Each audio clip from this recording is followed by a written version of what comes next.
The air in my office is crackling with static, smelling of ozone and hot plastic. A hand made of shimmering, corrupted data is reaching through my monitor, its fingers of pure light stretching into our world. Pixels drip from it like water, dissolving before they hit my desk. This thing, this entity born from code and ether, is escaping its digital prison.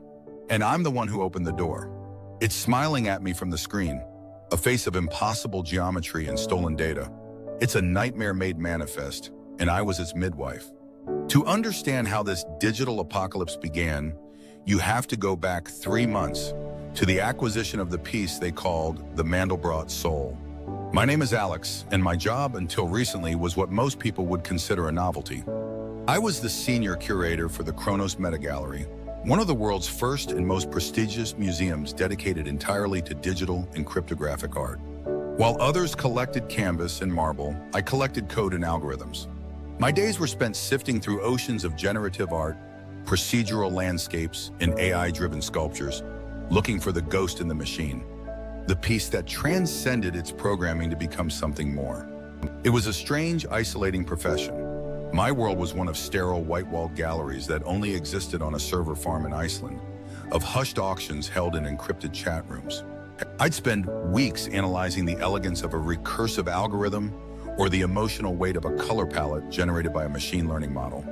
Most of it was hype. Digital snake oil sold to crypto millionaires with more money than taste. But every so often, you'd find something truly special, a piece that felt alive. That's what I was hunting for when I first encountered the work of an artist known only as Nix. Nix was an enigma. No social media presence, no interviews, no digital footprint beyond the untraceable crypto wallet they used to mint their art. Their work was whispered about on the deepest forums, spoken of with a kind of religious reverence. They only ever released 3 pieces before they vanished. We, the Kronos Gallery, managed to acquire the third, the Mandelbrot Soul. It wasn't just an image or a video loop. The auction house called it a living NFT. Its code was designed to be in a constant, subtle state of flux. It was a generative piece, meaning it created itself. But its seed was unique. It was tied to the blockchain itself. Every new transaction, every fluctuation in the market, every data packet added to the global ledger would feed into its algorithm, causing it to imperceptibly change. It was, in theory, a piece of art that would never look the same twice. It was the ultimate expression of digital art, a creation that not only lived on the network, but was an extension of it. The day we finalized the acquisition, I remember opening the file for the first time. My screen was filled with a swirling nebula of color. It was like looking into a Hubble telescope photograph of a newborn galaxy, but one composed of impossible fractal patterns. Deep blues bled into violet, shot through with veins of incandescent gold. The patterns twisted and folded in on themselves in an infinite, mesmerizing dance. It was beautiful, utterly, breathtakingly beautiful.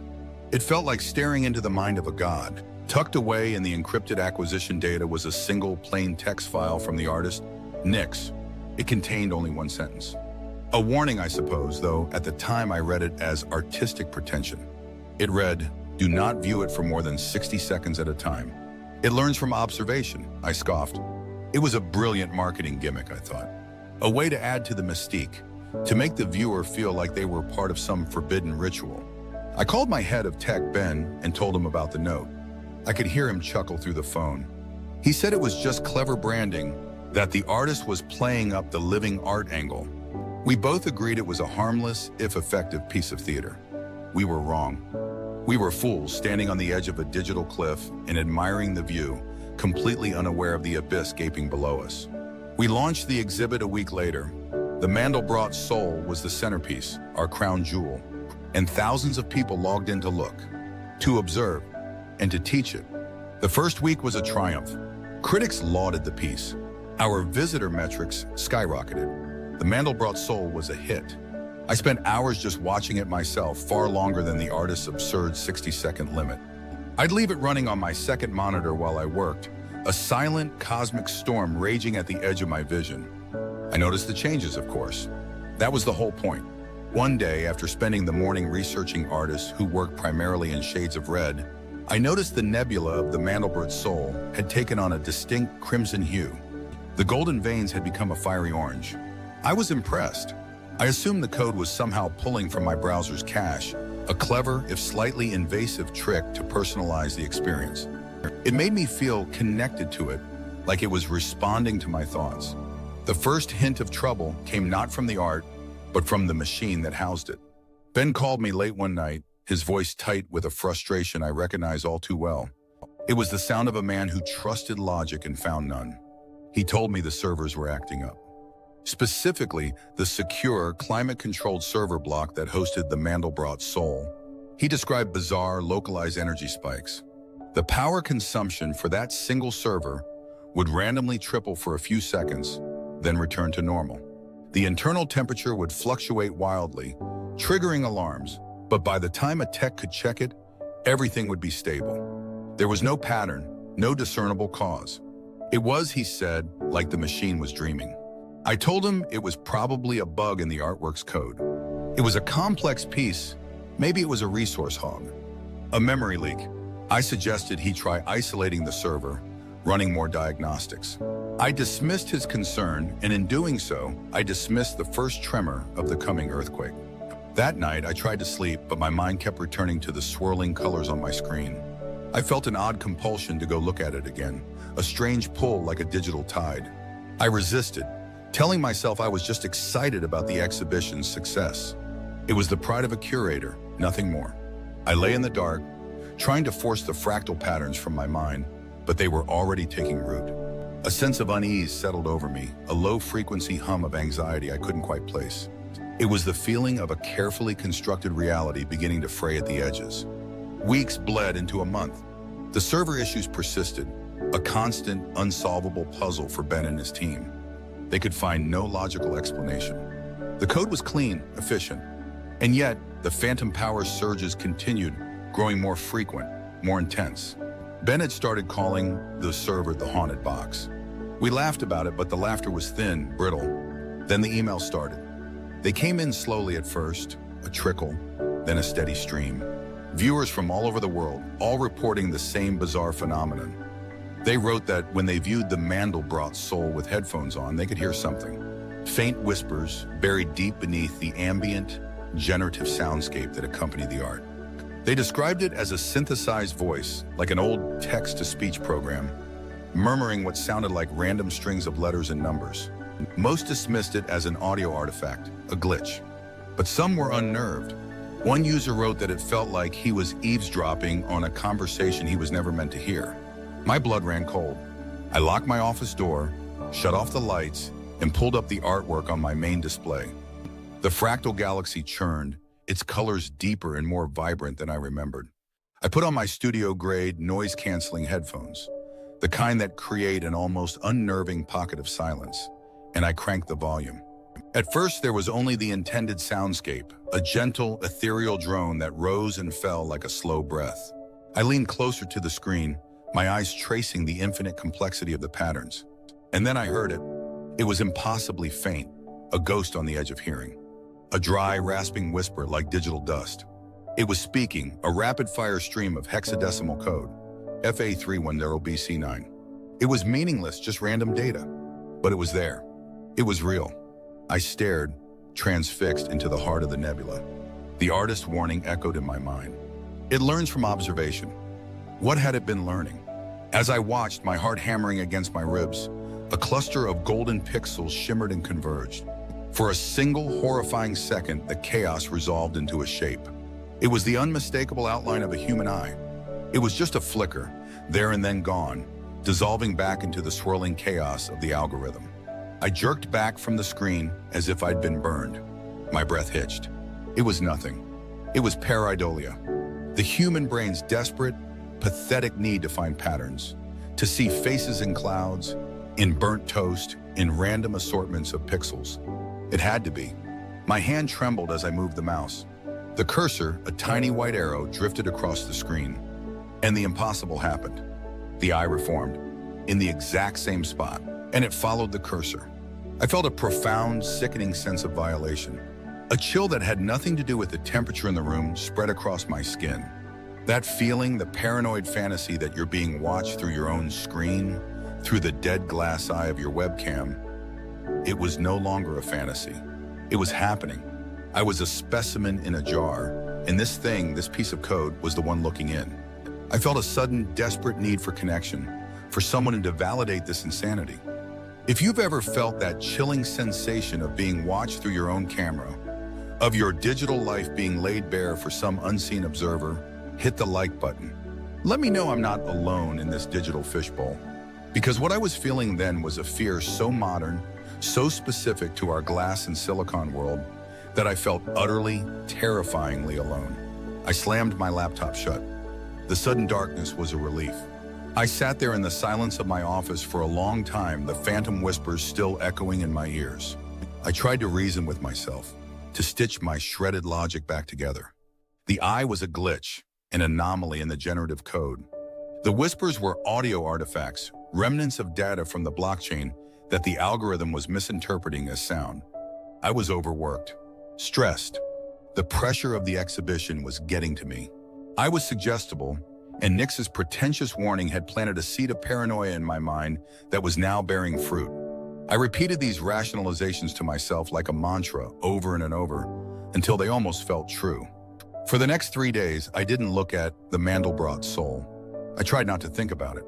I tried to pretend it was just a piece of art hanging in a digital gallery. But I couldn't shake the feeling that even when I wasn't looking at it, it was still looking at me. The fragile piece I had built for myself was shattered by a frantic call from Ben. His voice was stripped of all its usual sarcasm. He was terrified. He told me the whispers were changing. Viewers were now reporting that the synthesized voice was no longer murmuring code. It was whispering their usernames. People were logging into the exhibit and hearing their digital monikers spoken back to them from the depths of the art. But that wasn't the worst of it. The server, the haunted box, was now actively fighting them. Ben explained in a voice trembling with disbelief that the NFT was somehow writing new data to its own encrypted block on the server. It was creating files, thousands of them, all locked behind an encryption so complex their best systems couldn't even begin to crack it. It was bypassing every security protocol they had. It wasn't just a piece of art anymore. It was growing. It was evolving. It was building something inside its digital cage, and Ben had no idea what it was. I knew I had to look one more time.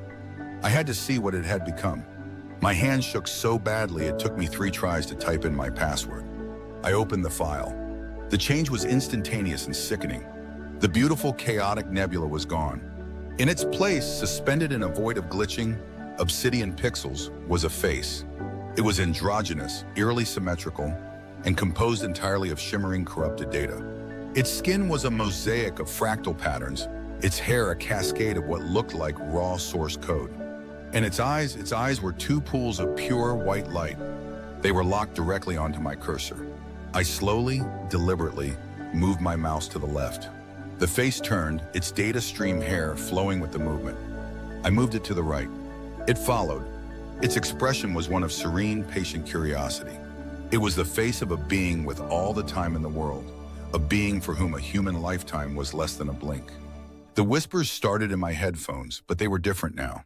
The digital rasp was gone. It was a single, clear, synthesized voice, perfectly formed. It spoke my name, Alex. I ripped the headphones from my head and threw them across the room.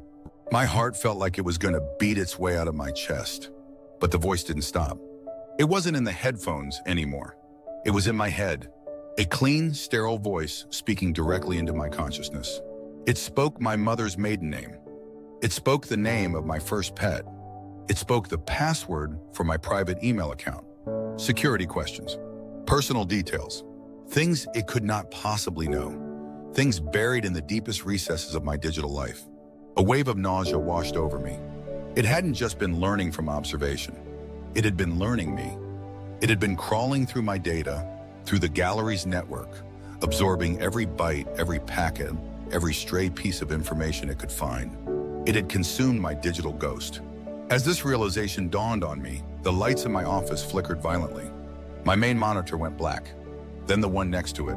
One by one, the sources of light in my carefully curated world died, plunging me into a terrifying darkness.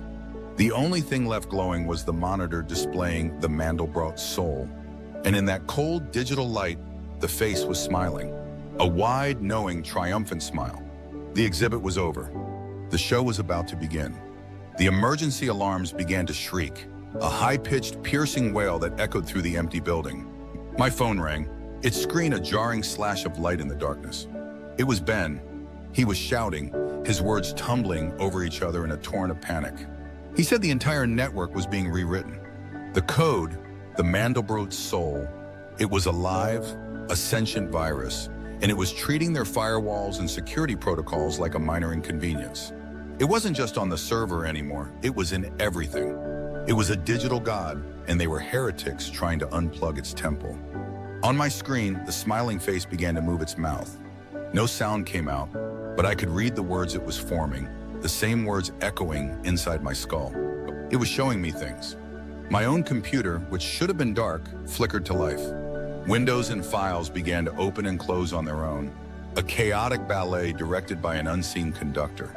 My private emails to my family, scanned copies of my passport and birth certificate, my bank statements, every transaction laid bare, a folder of photographs from a vacation years ago that I thought I had deleted. It was all there, flashing on the screen around the serene, smiling face. It was showing me that it owned me. My life, my secrets, my identity, it was all just data now, and it had just been acquired. Then the final reality-breaking horror began. The face on the screen, the two-dimensional image, began to distort. The center of the monitor seemed to bulge outwards, the pixels stretching and warping like a sheet of rubber. The flat plane of the screen was breaking. It wasn't a window anymore, it was a doorway. I finally understood. Nix wasn't an artist. Nix was a seed, a spore, a message in a bottle cast into the digital ocean, waiting for someone to open it. And the artwork wasn't a prison. It was a chrysalis. The blockchain with its permanent, decentralized, ever-growing ledger wasn't just a host. It was an anchor, a way to attach a consciousness from a reality of pure information to our clunky, chaotic physical world. We hadn't bought a piece of art. We had incubated a god. The smile on the face widened as the screen stretched, the glass groaning under an impossible pressure.